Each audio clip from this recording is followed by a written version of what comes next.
കനത്ത ചൂടിനോടും നോ പറയൂ. AC, കൂളറുകളെല്ലാം അതിശയിപ്പിക്കുന്ന വിലക്കുറവിൽ എക്സ്ചേഞ്ച് സൗകര്യത്തോടെ. കൃപ ഹോം അപ്ലയൻസസ്, പുലിക്കോട്ടിൽ ആർക്കേഡ്, നടുവത്ത്. നിലമ്പൂർ മതിൽ മൂലയിൽ തമ്പടിച്ച് കാട്ടാന.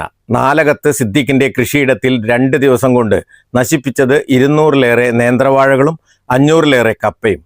വനം വകുപ്പും ജനപ്രതിനിധികളും തിരിഞ്ഞു നോക്കുന്നില്ലെന്ന് ആക്ഷേപം. അപകടകാരിയായ ചുള്ളിക്കൊമ്പനാണ് സിദ്ദീഖിന്റെ കൃഷിയിടത്തിലേക്ക് രാത്രിയോടെ വൈദ്യുത വേലിയും തകർത്ത് എത്തുന്നത്.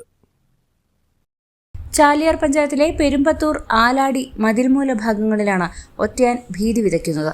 ചാലിയാർ പഞ്ചായത്തിലെ അരയാട് റബ്ബർ തോട്ടത്തിൽ കഴിഞ്ഞ നവംബറിലാണ് കാട്ടാന അതിഥി തൊഴിലാളിയെ ടാപ്പിങ്ങിനിടെ പട്ടാപകൽ കൊന്നത്.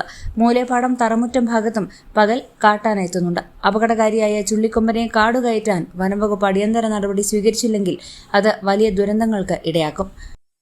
ഇന്നലെ മിഞ്ഞാന്ന് രാത്രി ആനതിലുണ്ടെന്ന് അറിഞ്ഞിട്ട് ഞാൻ ഫോറസ്റ്റ് ഉദ്യോഗസ്ഥന്മാരെ അവർ പറഞ്ഞു പോയി നോക്കിയിട്ടുണ്ട്, സ്ഥിരീകരിച്ചിട്ട് ഈ കോലത്തിൽ പോയത്ര ഇപ്പോൾ ഏകദേശം ഒരു 250-300 വാഴ, ഒരു 10-500 കപ്പ ഇന്നലെ രാത്രി ഇതുവരെ ഇപ്പോൾ അവരെ ഞാൻ വിളിച്ചിരുന്നു രാവിലെ. അവർ വന്നു നോക്കിയിട്ടൊന്നുമില്ല. അധികൃതരുടെ ഭാഗത്തുനിന്ന് യാതൊരുവിധ സഹകരണമില്ല. അതുകൊണ്ടാണ് ഇപ്പോൾ കഷ്ടപ്പെടുന്നത്. കഴിഞ്ഞ വർഷം തന്നെ, കഴിഞ്ഞ 25 ജനുവരിയിൽ ആനാസ്പിച്ചത് ഇതുവരെ നഷ്ടപരിഹാരം കിട്ടിയിട്ടില്ല. 1000-ഓളം വാഴയും കപ്പയെല്ലാം കൂടെ.